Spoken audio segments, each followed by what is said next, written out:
Salut les papas, salut les parents, c'est Domenico, j'espère que vous allez bien.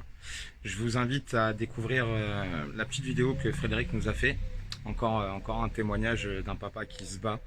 Donc écoute, grand courage à toi et une grande force à toi Fred. Surtout, lâche rien.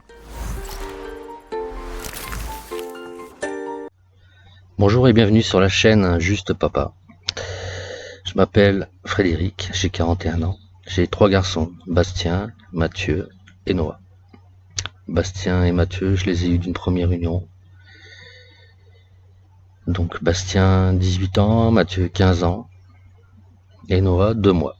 Mais Noah, il n'y a pas longtemps, je savais même pas quel âge il avait. Et donc voilà, il y a presque 3 ans, j'ai rencontré quelqu'un. J'ai vécu avec elle et ses enfants. Elle a 4 enfants.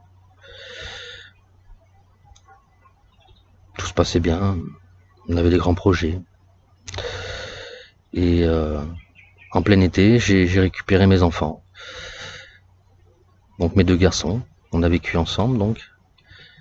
À savoir, on ne savait pas encore s'il fallait qu'on vive tous ensemble ou pas. Et en fait, on l'a fait, on a vécu tous ensemble.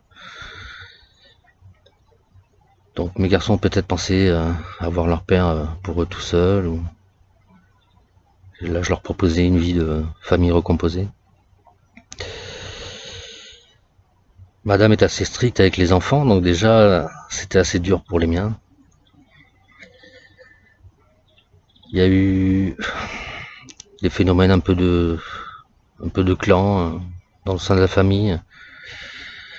Les enfants, des fois, avaient du mal à s'entendre entre eux, à s'entendre avec elle. Ça n'a pas toujours été facile et à un moment donné, mes enfants ne pouvaient plus. Et donc, mes enfants n'ont pas voulu revenir. Et avec cette dame, donc, elle était enceinte, mes enfants ne le savaient pas. Et vu que mes enfants étaient partis, je voulais les récupérer. Mais tant que j'étais avec elle, ils voulaient pas revenir en fait. Et donc je suis resté avec elle en essayant de tout temporiser, améliorer, essayer que toutes les choses s'arrangent. Donc j'ai continué à être avec elle et elle a perdu le petit déjà. Donc double peine pour moi, de plus voir mes enfants, en vouloir un autre qui ne sera pas là. J'étais pas bien du tout, j'étais très mal à cette époque-là, donc les choses ont commencé à se dégrader entre moi, elle.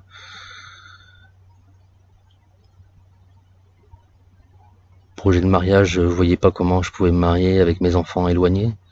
Donc j'ai tout annulé.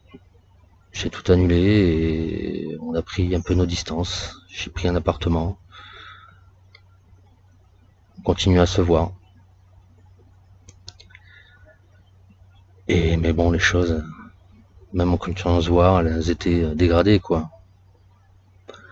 Elle est tombée enceinte en octobre de l'année dernière. Et on a essayé de renouer, essayé de surmonter les choses, mais trop de choses s'étaient passées quoi.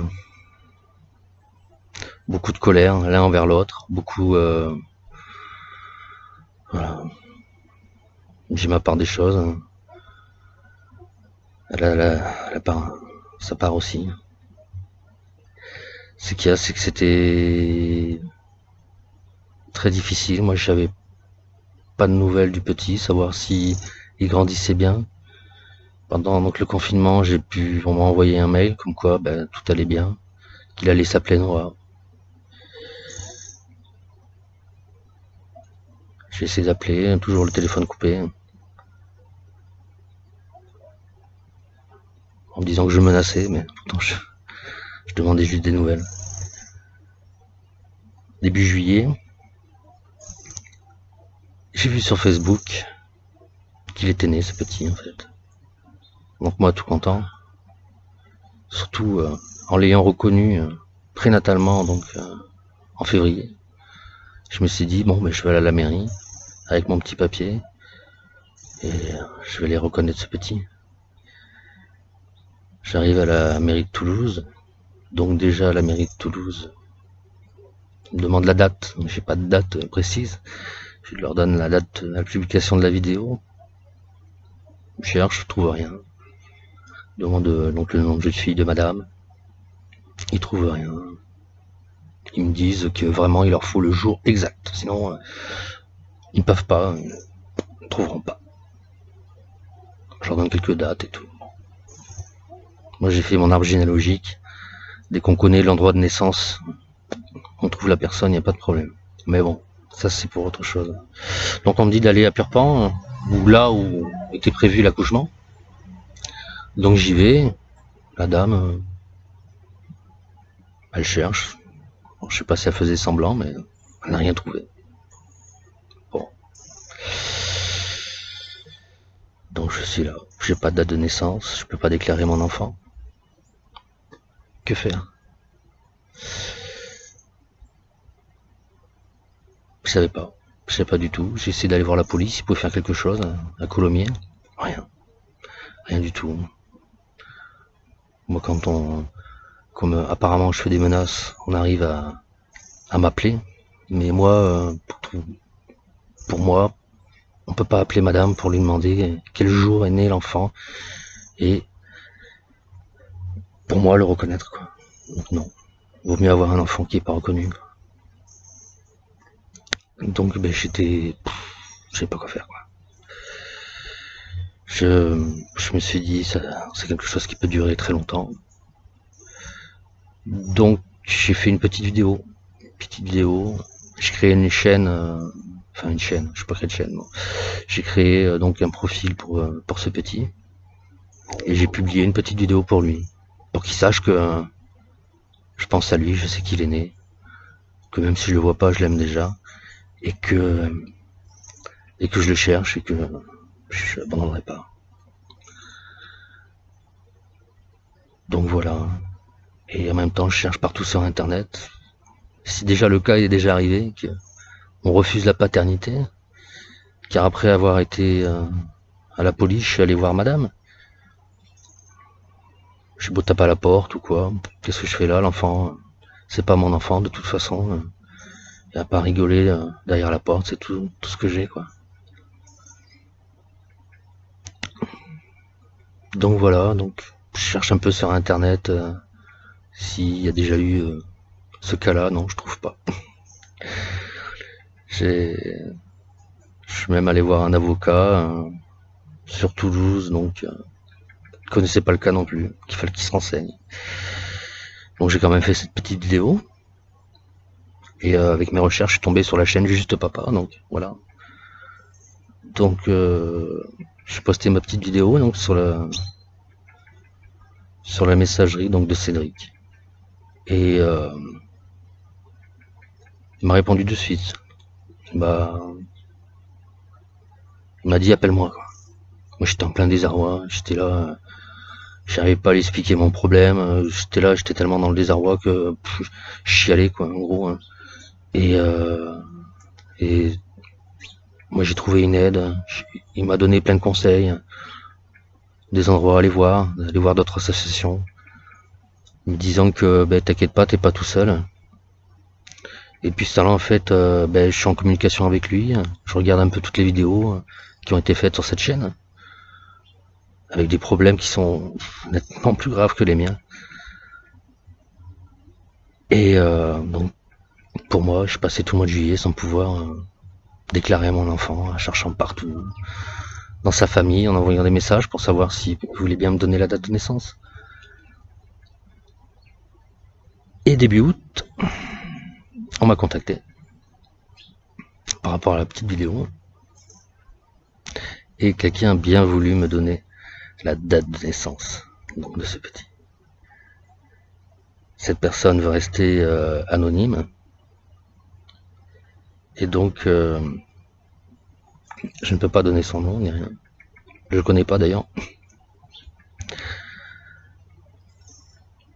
Qui c'est, je ne sais pas. Mais un bon samaritain, en tout cas, je la remercie, ou je le remercie, sincèrement. Donc j'ai pu, de là, déclarer mon enfant, l'après-midi même, je l'ai fait de suite, quoi. Je n'ai pas attendu. Et voilà, je suis son père, mais on refuse toujours que je voie mon enfant. J'ai beau appeler, j'ai beau... voilà, c'est des insultes, des menaces, des... Moi, ce que je veux aujourd'hui, c'est le voir. C'est le connaître, créer un lien. Je suis un peu comme vous tous, je suis un peu écrivain. Voilà, on a tous un livre avec nos familles, nos amis, une page pour tout le monde. Moi, j'en ai une pour mon fils aîné, mon second, et j'en ai une pour pour le petit Noah, et j'aimerais bien écrire dessus. Et voilà, c'est mon désir aujourd'hui le plus profond. Le témoignage que je donne aujourd'hui, c'est pour essayer de faire avancer les choses, que les droits soient reconnus pour tout le monde, quoi. J'ai pas mis au monde cet enfant, je l'ai pas, comment dire ça, j'ai pas souffert pour le faire. Mais cet enfant, je suis son père. Il a sa place parmi moi, parmi sa famille. J'abandonnerai pas en tout cas. Même si des fois je perdais espoir, j'ai re-eu espoir en écoutant tous les témoignages de la chaîne et d'autres associations aussi sur Facebook.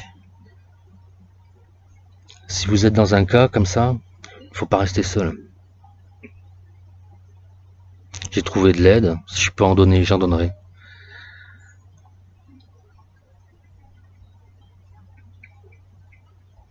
J'ai rien à dire sur la mère à Noah, même si elle est plutôt sévère en éducation.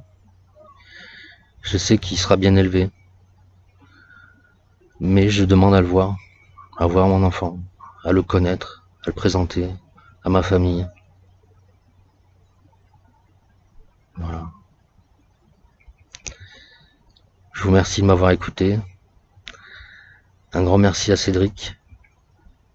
Un grand merci à vous tous de nous écouter et aussi de témoigner. Un grand merci aux avocats, aux psychologues. Un grand merci à tout le monde, quoi. Grâce à vous, grâce à nous tous, on peut faire avancer les choses. Voilà. Merci.